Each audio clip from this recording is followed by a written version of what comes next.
Chapter 17. Starscream met Megatron in Trypticon's main cargo bay. His air commanders flanked him, their collective posture just barely respectful enough not to be hostile. "A welcoming committee," Megatron said. "Consider me welcomed and show me what you've been hiding up here." "I'm not sure that's a good idea," Starscream said. "I am sure that I did not ask you what you thought," Megatron answered. He, too, had a retinue of hand-picked guards. If there was to be a fight, it would be decisive. Both Starscream and Megatron knew it. Neither was sure he wanted to commit to a decisive confrontation. "How long have you known about this?" Megatron asked. "I still don't know exactly what it is," Starscream said. "The Air Command knew well before the war started that there was something on Trypticon Station, but we did not know what. Neither did the crew working on the station. That's why we set up an orbital command post at Moon Base 1, to keep an eye on it while we made sure the Autobots didn't get control of orbital space." Megatron nodded throughout the charade of an explanation. "And you did all of this without seeing the need to inform me," he said. "I don't apologize for that," Starscream said. "A wrong turn early in the war might have turned things permanently in the Autobots' favor. What if you had used the Dark Energon and it crippled you, or crippled the corps of troops who fought the crucial engagements in the great battles early on? We would dead or imprisoned." "Or," Megatron said, barely keeping his mounting fury in check, "we might have already won without laying waste the surface of the planet to do it." "You would have been willing to take that chance?" Starscream shook his head. "I don't think so. Now you look back and only see that it might have worked. At the time all you wanted to do was sack cities and kill Autobots. If the stories about Dark Energon are true, it would have turned your delicate gladiator sidekicks there into a scourge the likes of which Cybertron has never seen. So what if we had won the war in that way? What would be left to win?" Megatron seized Starscream around the throat and hoisted him up into the air. "I could break the head from your shoulders, and then you wouldn't have these difficult command decisions to make," he said. "Or you could pledge to me that you are understanding the errors you have made, and swear that you will not make them again." "There's another possibility," Starscream said. Megatron waited. Starscream dangled at the end of his arm, no fear on his face. Never had Megatron wanted to kill another bot so badly. But he couldn't risk losing the Seekers. "You could quit showing off for the audience and let me do what I can do to win this war," Starscream said. "This isn't a gladiator pit. No one is going to give you, or me, a thumbs up or down. You want to win the war? If you do, you're going to need me. And I'm too far in on the Decepticon side to switch now. You think you don't trust me? Imagine how the librarian feels. So because you're not trustworthy enough for my enemies, you're saying, you are trustworthy enough for me. Do I have that right?" Megatron asked. Starscream couldn't nod the way Megatron was holding him, but he tried. "Yes. I can win this war without you, Starscream. Make no mistake about that," Megatron said, and dropped him. He landed on his feet. "But I would rather not undertake the additional complications that would require. Now, show me the Dark Energon and let us put it to use." "The problem is that no one living knows exactly what Dark Energon might do," Starscream said. "Then let us find out," Megatron said. He looked around at the assembled Decepticons waiting to see what the next move would be. The main shipping bay of Trypticon Station was no place for a serious conversation, Megatron thought. And although it might be a perfect place for a public dressing down of Starscream, he was not yet sure that course of action was the correct one. So, for the moment, he was content to let the conversation continue under the watchful eye of the three groups present: Seekers, Gladiators, and Trypticon's research crew. "Show me where it is kept," said Megatron. Starscream did not move. "I haven't even seen it for myself yet," he said. "I have left it up to my scientific crew, to Bitstream and Hotlink. This is why I am leading and you are following," Megatron said. "You let your subordinates dictate your actions. I ensure long-term success by not focusing too intently on satisfying short-term desires," Starscream said. And perhaps you have noticed that the dark energon is here, waiting for you, when I have had access to it since the beginning of the war. Consider that, Megatron, before you start with the veiled accusations. Perhaps I should unveil them, Megatron said. Then I will, too. You consider me a potential traitor? Very well. I cannot change your suspicious nature and have no interest in trying. I have kept the dark energon until I was certain what it was and that we could make use of it. Lies, Megatron said. You kept it until Soundwave's spies found out about it. Starscream gave him a pitying smile. And you think I did not know Soundwave's little mini-cons were looking?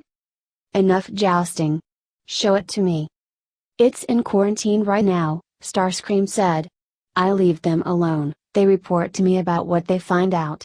It's been a long, long time since this station was investigated thoroughly. The only bots alive who know what's in there are the ones working in the Hall of Records. Maybe. Does that mean Orion Pax knows? Megatron asked. Starscream shrugged. He might. He was there a long time, and since the siege of Icon we know he has consulted with the archivist Alpha Trion about strategic matters. You know this how? Because I do, Megatron. Because you're not the only one with spies. Megatron came closer, facing Starscream down, but Starscream yielded no ground. We fight together, or we fight each other. Make your choice now, Megatron said. Do you question my commitment, Megatron? Starscream's voice was soft. Dark energon has been here. I have not used it for myself, have I? I have not fueled my seekers with it. If it is everything it is said to be, I might have seized control of the Decepticons, of Cybertron itself! From you had I used it. Now why do you think I did not? Megatron said, because you were smart enough to be afraid of it. Ah, Starscream said. The compliment that twists like a blade in the vitals. A diplomat's skill, Megatron. I would not have expected a gladiator to have it. I should have expected that you would, Megatron said. And I should have expected you to be surprised that I would.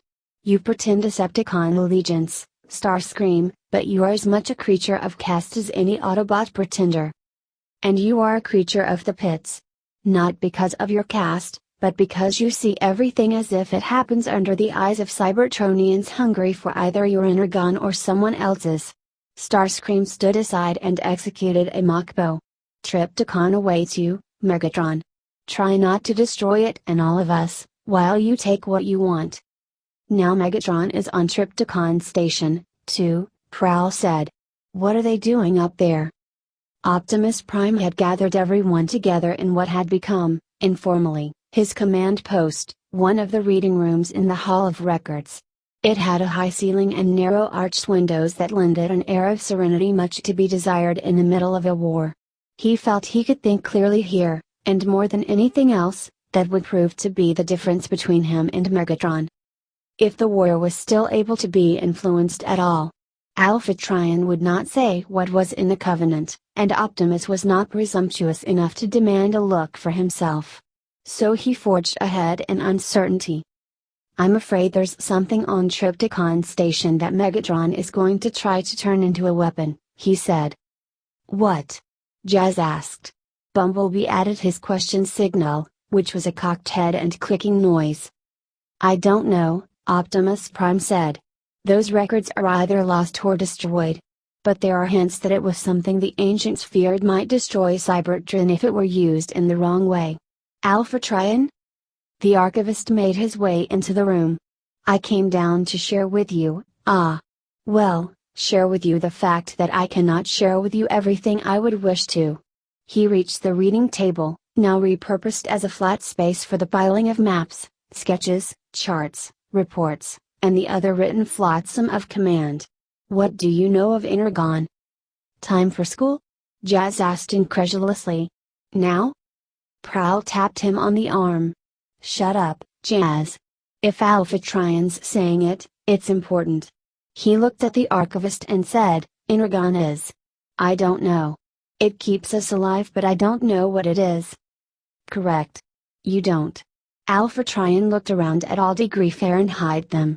Few Cybertronians do, and of those few, most are mistaken. Energon is in fact an emanation of Primus, the way that Cybertron itself is what remains of the physical form of Primus. It is a different form of that which makes up you and me and everything else found on this planet. There was a pause.